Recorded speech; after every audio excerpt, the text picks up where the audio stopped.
Welcome back to Dragon Ball Super Anime Review. This is episode number 7.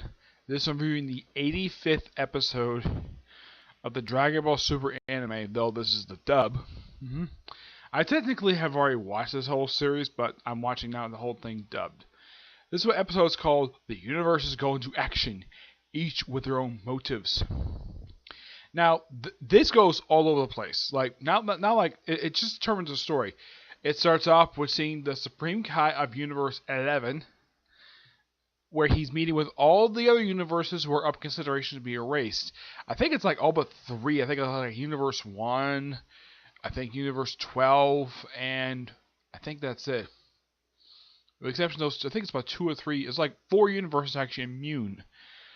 There's about 4 overall that are immune from that part of this, and it's nice to see also the Supreme Kai of Universe 10. It's nice to see him. And he points out, though, why wasn't the Supreme Kai of Universe 7 invited to this tournament? And Universe 11 is like, hey, can we form an agreement to get Anakin to throw off this tournament? And they're like, we're busy assembling a team, so go away. That is basically their message to him. I'm like, dude, it's basically a tournament that both Goku and Yamen King basically wanted to do, and this guy wants to chicken out. Yeah, I'm not kidding about this. And then we also have a scene where Champa calls all of his fellow destroyers, except for his own twin brother. It's like, yes, are you guys planning anything? And a lot of them point out, and it's not one person this time asking where the representative from Universe 7. This is like about 4 or 5 of the destroyers are asking about Beerus, and he points out, though, the reason why he didn't contact him because, well, Goku's kind of responsible for all this. So, he asks, are they planning anything? Like, no, we're not going to play anything scheming-wise.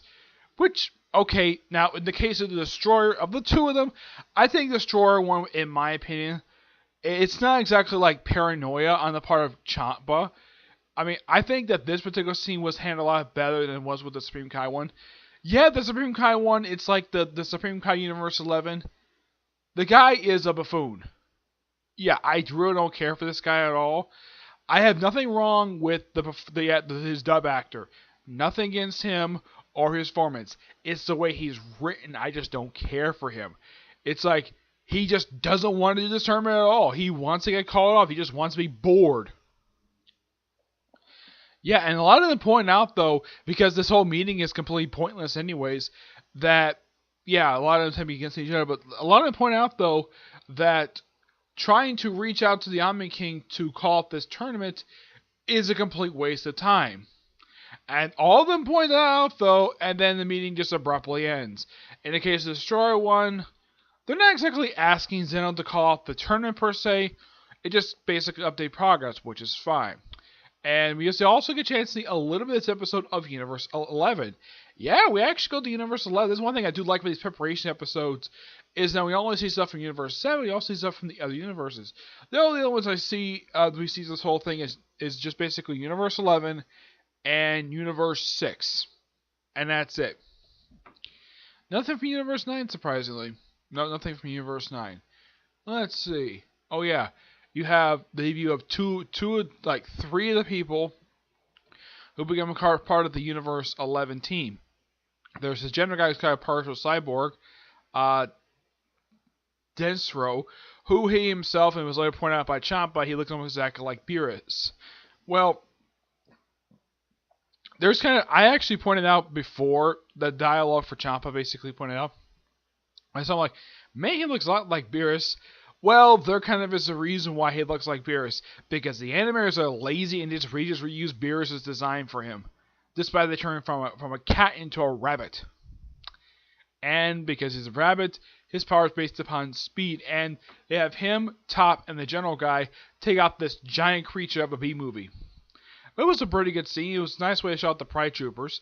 I even like the scene that comes before this, where you have Top riding in a hover car, lands on this pad, goes into like what looks like a small restaurant / bar, but it's very quiet. I mean, it's not like a Noah bar. This is more like almost like a nightclub per se, but with like an open window, but it's very quiet. So it seems like a fancy restaurant, but with a bar. That's what it looks like to me. And that's what we can introduce the general guy. It's a pretty good form of conversation in this particular scene. And we also, as for Universe 7, well, here's what happens. We have Goku and Gohan go about recruiting people. We have Gohan go to Piccolo, and of course, they go to, and Goku goes to visit Dende. But first, he stops by Mr. Satan's place, spars a bit with Boo, who actually beats him in the sparring match. And then he goes visit Dende to find out where Universe 17 is. Oh yeah, and Dende knows all about the Universal Survival Tournament. Yeah, he knows all about it because apparently the Supreme Kai and Beerus stopped by. Yeah. So even Goku pointed out though, well, that saves me a good 5 minutes of explaining the whole entire thing. And he wants to look for number 17. And apparently Dende's been keeping a close eye on him, and he knows exactly how to get there.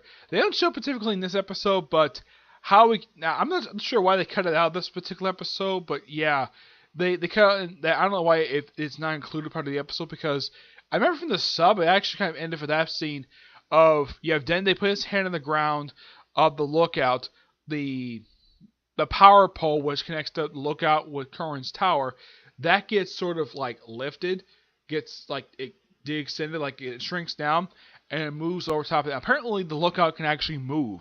Yeah, they actually show this at the end of the episode. Like, okay, we're taking there. Yeah, my guess is they're probably seeing it for next week's episode, but they're probably saying it for next episode. But that's basically how it moves. And the episode is you see 17 again, briefly. Yeah, so pretty much the past 2 episodes you'll be seeing Dende briefly. But yeah. So yeah, let's see what else. Yeah, that's simply it. And of course, I think it kind of ends like all the episodes. The way everything like for the next few episodes, it'll end this way with kind of like how much time it will be for until the start of the Universal Survival Tournament. Okay. Yeah, so that's really it for this week's episode. Next week's episode for the dub for Dragon Ball Super is First Time and Changing Blows, Android 17 versus Goku. Yep. And I believe we also get a chance to see the other Saiyans from Universe 6, because they kind of loosely set up in this episode where when Champa contacts Kaba and says, I want you to get more Saiyans. They're like, okay, fine. So, get stronger Saiyans. I'm sure he's very nervous, like, okay, fine, I'll do it. Yeah, so that was really nice. Great episode. And it's more of a preparation. Yeah, the preparation actually lasts. If you're wondering how long this lasts for, this lasts up until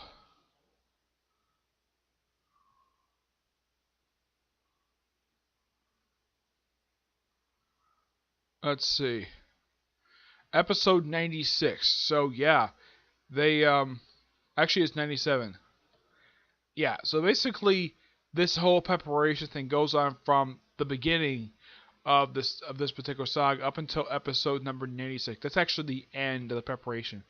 But from 97 to 131, that is essentially put the actual tournament itself.